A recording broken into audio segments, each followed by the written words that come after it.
আর উপস্থিত বক্তব্য প্রদানের জন্য মঞ্চে আহ্বান করছি। আসসালামু আলাইকুম ওয়া রাহমাতুল্লাহি ওয়া বারাকাতুহু। আলহামদুলিল্লাহি রাব্বিল আলামিন ওয়াস সালাতু ওয়াস সালামু আলা রাসূলিহিল আমিন ওয়া আলা আলিহি ওয়া আসহাবিহি আজমাইন, আম্মা বা'দ। প্রশংসা করছি সকল সৃষ্টির রব আল্লাহ তাআলার, যিনি মহাগ্রন্থ আল কুরআন দিয়ে আমাদেরকে ধন্য করেছেন। দরুদ ও সালাম পেশ করছি আমাদের প্রিয় নবী মুহাম্মদ সাল্লাল্লাহু আলাইহি ওয়াসাল্লামের প্রতি, যার উপর সর্বশ্রেষ্ঠ গ্রন্থ আল কুরআন অবতীর্ণ হয়েছিল। সেই সাথে উচ্চ মর্যাদা ও উত্তম জাযা কামনা করছি তাদের প্রতি যারা ইসলাম ও কুরআনের জন্য নিজেদের জীবন উৎসর্গ করেছেন।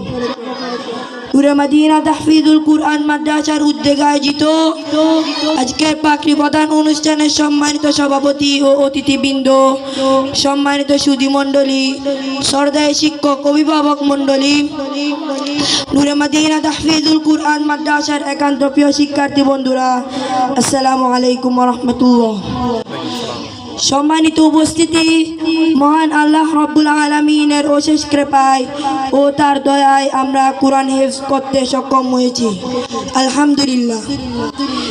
যার স্বীকৃতি স্বরূপ আজকে আমরা পাকড়ি প্রদান অনুষ্ঠানের সম্মাননা গ্রহণ করার জন্য সমবেত হয়েছি। কুরআন উৎসবে উপস্থিত হতে পেরে আমরা অত্যন্ত আনন্দিত, উৎসাহিত, অনুপ্রাণিত।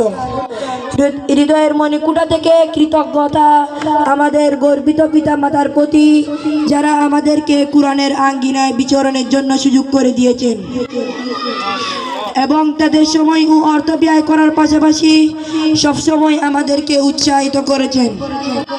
সবক গ্রহণের দিন থেকে আজকের এই সম্মাননা পাওয়া পর্যন্ত আমাদেরকে প্রস্তুত করতে নিরন্তর প্রচেষ্টা অব্যাহত রেখেছেন।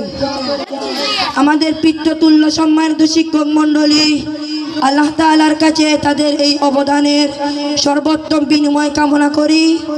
এছাড়াও আপনজনদের প্রতি কৃতজ্ঞতা জ্ঞাপন করছি।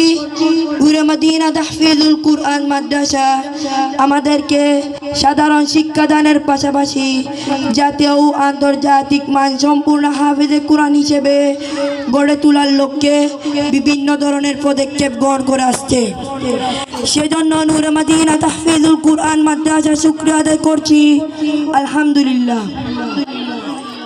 আল্লাহ সুবহানাহু ওয়া তাআলা সূরা ইব্রাহিমের 7 নম্বর আয়াতে বলেন, লা ইন শাকারতুম লাযীদান্নাকুম ওয়া লা ইন কাফারতুম ইন্না আযাবি লাশাদীদ।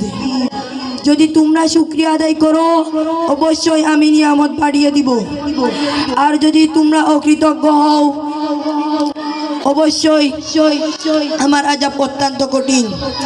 আশা করি নূরে মদিনা তাহফিজুল কুরআন মাদ্রাসা আমাদের জন্য আরো যুগ উপযোগী পদক্ষেপ গ্রহণ করবে ইনশাআল্লাহ। সম্মানিত অভিভাবক মণ্ডলী, আপনারা আজ সম্মানিত ও গর্বিত, কেননা আপনারা আমাদেরকে আল্লাহ তাআলার কালাম হিফজের ব্যবস্থা করেছেন। আপনাদের সঠিক সিদ্ধান্তের ফলে আজ আমরা এই পর্যন্ত আসতে সক্ষম হয়েছি, আলহামদুলিল্লাহ।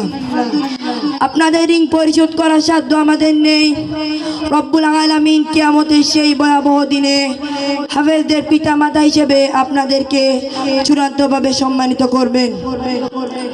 আমরা মহান মনিবের দরবারে হাত তুলে তার শিখানো ভাষায় সবসময় দোয়া করব, রব্বির হামহুমা কামা রব্বায়ানি সগীরা। হে মহান প্রতিপালক, আপনি আমাদের পিতামাতার প্রতি সেইভাবে অনুগ্রহ করুন যেভাবে ছোটবেলায় তারা আমাদেরকে লালন পালন করেছেন। আপনারা আমাদের জন্য দোয়া করবেন, আল্লাহ তাআলা যেন আমাদেরকে আপনাদের চক্ষু শীতলকারী সন্তান ও মুত্তাকিদের ইমাম হিসেবে কবুল করেন। সুপ্রিয় উফাদে کرام, সূরা মুহাম্মাদের 24 নম্বর আয়াতে আল্লাহ তাআলা বলেন, আফালা ইয়াতাদাব্বারুনাল কুরআন। তারা কি কুরআন নিয়ে গবেষণা করে না, নাকি তাদের অন্তরে তা লাগানো আছে? আল কুরআন শুধু হিফজ ও তেলাওয়াতের মধ্যে সীমাবদ্ধ রাখলে চলবে না, আমাদেরকে কুরআন বুঝতে হবে। কুরআন হিফজ ও তেলাওয়াতের ন্যায় কোরআনের গবেষক হয়ে আধুনিক জাহিলিয়াত চ্যালেঞ্জ মোকাবেলায় ইসলামের শ্রেষ্ঠত্ব প্রমাণ করার যোগ্যতা অর্জন করতে হবে। আল্লাহুম্মা ফাক্কিহু ফিদ্দীন ওয়া আল্লামনাত তাকওয়িম। সম্মানিত উপস্থিতি, আপনাদের কাছে দোয়া চাচ্ছি আমরা হেফজকে যথাযথভাবে ধারণ করতে পারি, কোরআন অনুযায়ী নিজেদের জীবন গড়তে পারি এবং নিজেদেরকে সচ্চরিত্রবান, যোগ্য দেশপ্রেমিক এবং ইসলামিক স্কলার হিসেবে গড়ে তুলতে পারি। রব্বানা আতিনা ফিদ দুনিয়া হাসানাহ ওয়া ফিল আখিরাতি হাসানাতাও ওয়া কিনা আযাবান নার। আল্লাহ তাআলা আমাদের সবাইকে কবুল করুক, আমিন। আসসালামু আলাইকুম ওয়া রাহমাতুল্লাহি ওয়া বারাকাতুহু।